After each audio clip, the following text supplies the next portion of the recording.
Allah mencatat bahwa ketika tembok pemisah yang menghalangi Ya'juj dan Ma'juj untuk keluar dari tempat tinggi itu terbuka dan janjinya akan datang benar, tiba-tiba mata orang-orang kafir akan terbelalak dan mereka akan mengeluh.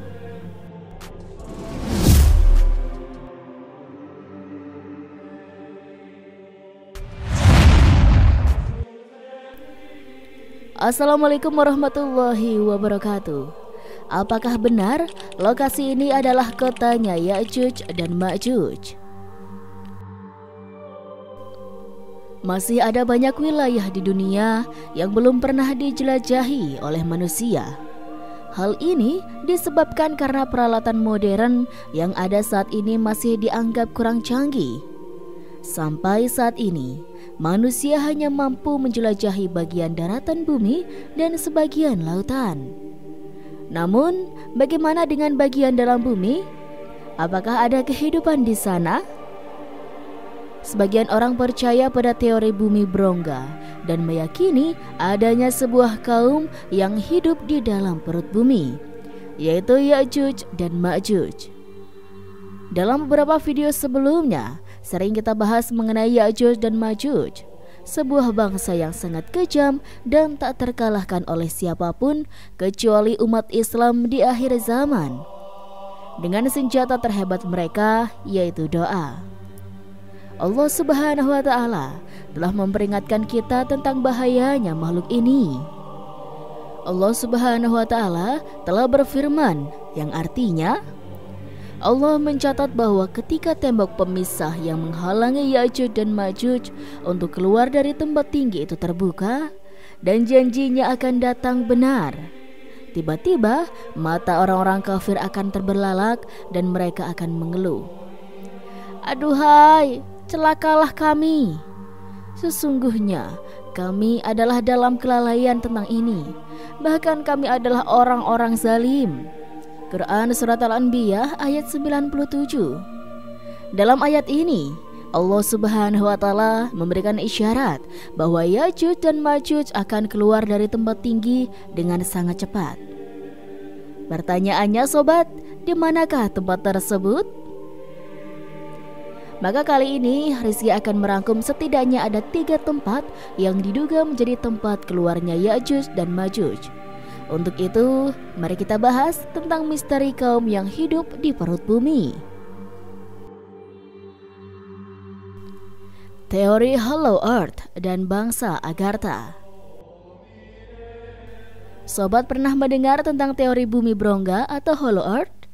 Meskipun teori ini ditolak oleh beberapa ilmuwan, namun ada juga yang mendukungnya. Para pendukung teori ini percaya bahwa bumi kita memiliki rongga di bagian tengahnya.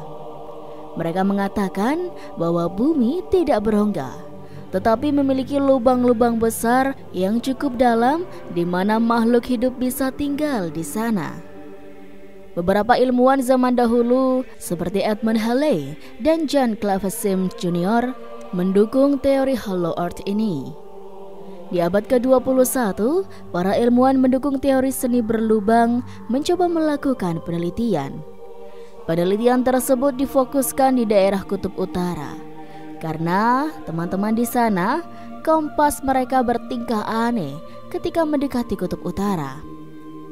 Kompas yang mereka bawa seperti berputar-putar, mengidentifikasi adanya lubang atau ruangan besar di bawah Kutub Utara. Mereka beranggapan antara Kutub Utara dan lubang di bawah tanah itu memiliki medan magnet yang berbeda. Makanya setiap mereka menuju ke sana, jarum kompasnya berputar-putar. Hal yang lebih menguatkan teori seni berlubang tersebut adalah bahwasannya dari Kutub Utara sering berhembus angin yang bersuhu hangat. Para peneliti beranggapan angin tersebut pasti berasal dari sebuah lubang besar di Kutub Utara itu. Selain itu, ada juga legenda tentang bangsa Agartha, sebuah tempat istimewa yang diyakini terletak di dalam perut bumi. Bangsa Agartha ini diyakini memiliki tingkat peradaban yang tinggi dan memiliki kekayaan alam yang melimpah ruah. Namun, keberadaan bangsa Agartha ini masih dianggap sebagai mitos dengan akar dalam kultur agama Hindu. Pintu besi dan kisah Yajuj dan Majuj. Abdullah Yusuf Ali dalam tafsir The Holy Quran mengisahkan tentang Hisar Uzbekistan yang terletak 240 km di sebelah tenggara Bukhara. Ada celah sempit di antara gunung-gunung batu. Letaknya di jalur utama antara Turkestan ke India. Tempat itu sekarang bernama Buz dalam bahasa Turki, tetapi dulu nama Arabnya adalah Bab al-Hadid. Orang Persia menyebutnya dari orang Cina, menamakannya Timin Kwan. Semuanya bermakna pintu gerbang besi. Pada abad ke-7, ada seorang pengembara asal Cina yang bernama Yuan Xiang pernah melewati pintu berlapis besi itu ketika hendak melakukan perjalanannya ke India. Tak jauh dari pintu besi itu ada sebuah danau yang dinamakan Iskandar. Lalu 100 tahun kemudian, yaitu di tahun 842 Masehi, Khalifah Bani Abbasiyah Al-Watsi mengutus sebuah tim untuk melakukan ekspedisi ke gerbang besi tersebut. Tim ini mengatakan tempat itu ada sebuah gerbang di antara gunung yang lebarnya 137 meter dengan memiliki kolom besar di kiri dan kanannya. Gerbang besi itu terbuat dari balok-balok besi yang dicor dengan tambahan cairan tembaga. Nah, kolom besar yang ada di kiri dan kanannya itu berfungsi sebagai tempat bergantung daun pintu raksasa. Gambaran ini persis seperti apa yang ada di dalam Quran surat Al-Kahfi. Pada suatu hari, Khalifah Al-Wasik mengutus seorang pengembara terkenal yang ditugaskan untuk mengecek dinding besi tersebut. Beliau mengutus seorang pengembara yang bernama Salam terjuman. Singkat cerita, kemudian Salaman pun pergi menuju pegunungan Yajuj dan Majuj. Di situ, Salam melihat dua pegunungan yang terpisah oleh lembah luas. Lembah itu sekitar 150 meter dan lembah itu ditutup tembok berpintu besi yang memiliki lebar kurang lebih 50 meter. Penduduk sekitar mengatakan biasanya mereka memukul kunci pintu besi 3 kali dalam sehari. Setelah mereka melakukan itu, kemudian mereka menempelkan kuping ke dinding pintu itu dan dari dalam ternyata mereka mendengar seperti gema teriakan. Hal itu menunjukkan bahwa di dalam pintu itu betul-betul ada makhluk jenis manusia yang konon katanya itu adalah Yajuj dan Majuj. Kemudian pada Perang Dunia Kedua, konon kabarnya pemimpin Inggris yang bernama Winston Churchill pernah berjumpa dengan pintu gerbang besi tersebut. Kalau menurut Ibnu Buthathah dalam kitab Rahmat Ibnu Buthathah, pegunungan Yajuj dan Majuj berada di sekitaran perjalanan 6 hari dari Cina. Pendapat dari Ibnu Buthathah ini sejalan dengan apa yang dikisahkan oleh Khalifah Al-Wasik. Soalnya di sebelah barat laut Cina adalah daerah Rusia.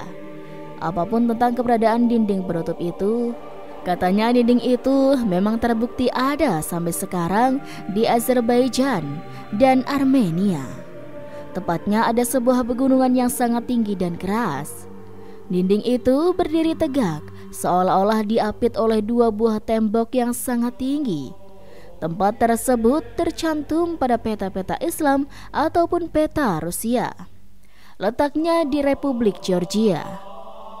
Keberadaan tembok besi yang mengurung Yajuj dan Majuj sampai hari ini masih tertutup tabir. Namun karena ada hadis Nabi SAW yang menerangkan sesungguhnya kalian berkata tak ada musuh, sementara kalian juga senantiasa memerangi musuh, sehingga datang Yajuj dan Majuj yang bermuka lebar, bermata sipit dan berambut pirang. Mereka juga datang dari setiap arah. Wajah-wajahnya serupa tameng-tameng yang telah dilapisi kulit. Hadis ini diriwayatkan oleh Ahmad. Dalam hadis tersebut, Nabi Shallallahu Alaihi Wasallam menjelaskan ciri-ciri Ya'juj dan Ma'juj ini. Dan jika ciri-cirinya demikian, maka suku atau bangsa yang paling mendekati adalah bangsa Mongol, di mana nenek moyang mereka bernama Alan Jahan yang mempunyai 2 putra kembar yang bernama Tartar dan Mongol.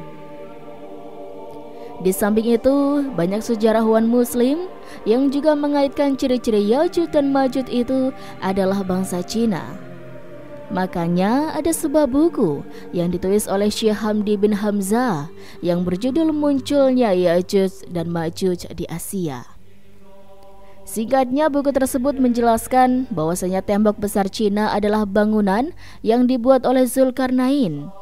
Tetapi kalau kita lihat secara fisik, sangat jelas ada perbedaan antara tembok Cina dan temboknya Zulkarnain. Tembok Cina terbuat dari susunan batu bata, sedangkan tembok Zulkarnain terbuat dari besi yang dicampur tembaga. Banyak ilmuwan Muslim dan ulama yang membantah teori itu, sehingga melemahkan pendapat bahwa tembok Cina dibangun oleh Zulkarnain. Jadi, itulah misteri kaum yang hidup di perut bumi. Lantas, seperti apakah Ya'juj dan Ma'juj dalam Islam? Dalam literatur sejarah Islam, ada 2 bangsa yang dikenal sebagai bangsa ganas dan perusak. Bangsa ini dinamakan dengan Ya'juj dan Ma'juj.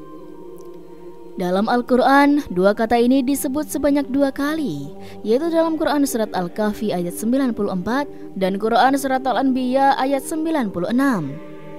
Dalam Surat Al-Kahfi diterangkan, Ya'juj dan Ma'juj adalah orang-orang yang membuat kerusakan di muka bumi, yang ditakuti oleh suatu kaum yang bertempat tinggal di antara 2 gunung. Sehingga ketika Raja Zulkarnain lewat di tempat itu, ada sebuah kaum yang memohon pertolongan kepadanya dari kebengisan Ya'juj dan Ma'juj. Zulkarnain yang terkenal dengan tentaranya yang sangat kuat, merasa tidak sanggup melawan 2 bangsa perusak ini. Zulkarnain kemudian membuatkan sebuah tembok yang sangat tinggi sebagai penghalang serangan mereka. Sedangkan dalam Quran Surat Al-Anbiya disebutkan Ya'juj dan Ma'juj akan segera turun dengan secepatnya dari tempat yang tinggi ketika tembok penghalang mereka terbuka dengan tanda telah dekatnya kedatangan janji Allah Subhanahu wa Ta'ala. Ini adalah suatu kepastian yang sudah dijanjikan, karena dalam Al-Quran secara tegas disebutkan janji Allah membukakan tembok penghalang mereka yang pasti akan dibukakan. Al-Quran tidak menerangkan siapa sebenarnya Ya'juj dan Ma'juj, dari bangsa dan keturunan mana mereka. Al-Quran hanya menjelaskan sifat-sifat mereka, yaitu kaum pembuat kerusakan di bumi. Kalau tembok penghalang sudah dibuka, maka akan turun, mengalir seperti mengalirnya air bah yang menerjang bak banjir. Namun, bila tembok penghalang tersebut masih kokoh, mereka tidak masuk dan tidak dapat membuat kerusakan. Terkait hal ini, sobat, para ulama tafsir banyak menakwilkan soal dinding pembatas tersebut. Ahmad Mustafa Al-Maraghi dalam kitab tafsirnya menjelaskan, Ya'juj adalah Tatar dan Ma'juj adalah Mongol. Mereka berasal dari satu bapak yang bernama Turk, bertempat tinggal di bagian utara Asia. Daerah mereka memanjang dari Tibet dan Cina sampai ke Laut Baku Utara, di barat sampai Turkestan. Menurut Al-Maraghi, di berbagai zaman, bangsa-bangsa ini sering menyerang, membuat kerusakan di muka bumi, dan menghancurkan bangsa-bangsa lain. Di antara mereka terdapat bangsa-bangsa yang kejam, turun dari bukit-bukit di Asia Tengah dan pergi ke Eropa pada masa dahulu, seperti bangsa Smiths, Sumeria, dan Hun. Mereka banyak menyerang negeri-negeri Cina dan Asia Barat.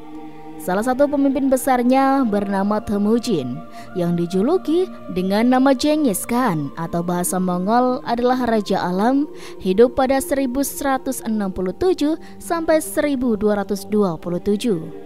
Pada awal ke abad ke-7 Hijriah, ke-12 Masehi. Ia berikut tentaranya yang perkasa keluar jauh ke Asia Tengah. Ia menundukkan Cina Utara, kemudian pergi ke negeri-negeri Islam, lalu menundukkan Sultan Audbuddin bin Armilan, salah seorang raja Seljuk yang menganut aliran Khawarij. Genghis Khan melakukan kekejaman yang belum pernah ada sebelumnya di negeri ini. Sementara Imam Hanbali dalam Musnad Imam Ahmad bin Hanbal menafsirkan hal berbeda. Seperti dikutip Ibnu Katsir, ia menyebutkan Rasulullah SAW bersabda, Nuh memiliki 3 orang anak, yaitu Sam, nenek moyang orang Arab, Ham, nenek moyang orang Sudan, dan Yafis, nenek moyang orang Turk. Menurut sebagian ulama, Yajuj dan Majuj adalah keturunan Yafis, putra Nuh ini.